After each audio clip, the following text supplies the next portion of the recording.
எல்லா மனிதர்களும் சமம். யாரையுமே தாழ்வாக நடத்தக்கூடாது. வணக்கம் அண்ட் வெல்கம் டு கதை சேனல். ஒரு சின்ன பையன் கார்ல விளையாடிட்டு இருந்தான். அப்போ ஒரு தெரு சிறுவன் கண்ணாடியை தட்டினான். மேல பார்த்த சிறுவன் அவன் கையில அவங்களோட கார் கீ இருந்தத பார்த்தான். வெளியேறும்போது அவனோட அம்மா தவற விட்டுருந்தாங்க.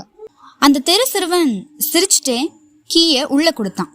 கொஞ்ச நேரத்துல கார்ல இருந்த சின்ன பையன் தன்னோட பையில இருந்த மிச்சமுள்ள சாதத்தை எடுத்தான். அவன் இருமி வாந்தி எடுத்து அதுல போட்டான். அதை டிஷ்யூல மடிச்சு வெளியே எறிஞ்சான். தெரு சிறுவன் சிரிச்சுட்டே அதை விரைவா எடுத்துட்டு போனான். அதை பார்த்த கார்ல இருந்த பையன் எவ்வளவு முட்டாள்னு சொல்லி சிரிச்சான். அப்போ அவனோட அம்மா என்னோட கீ கிடைக்கவே இல்லைன்னு பதற்றமா சொன்னாங்க. உடனே சிறுவன் கீயை கொடுத்து நடந்ததையெல்லாம் சிரிச்சுட்டே சொன்னான்.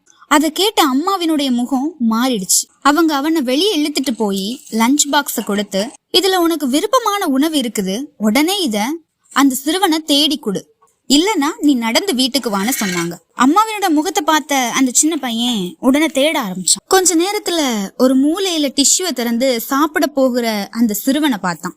அதை சாப்பிடாதன்னு ஓடி போய் லஞ்ச் பாக்ஸ கொடுத்தான். வீட்டுக்கு திரும்பும் போது அவங்க அம்மா சொன்னது, ஆண்ட்ரூ, அவங்க கூட நம்மள போல மனுஷங்க தான், அவங்கள ஒருபோதும் தாழ்வாக நினைக்காது, கடவுள் நம்ம எல்லாரையுமே பார்த்துட்டு இருக்காருன்னு. இந்த கதையோட கருத்து என்னன்னா, கருணையும் மனித நேயமும் தான் உண்மையான பெரிய பண்பு.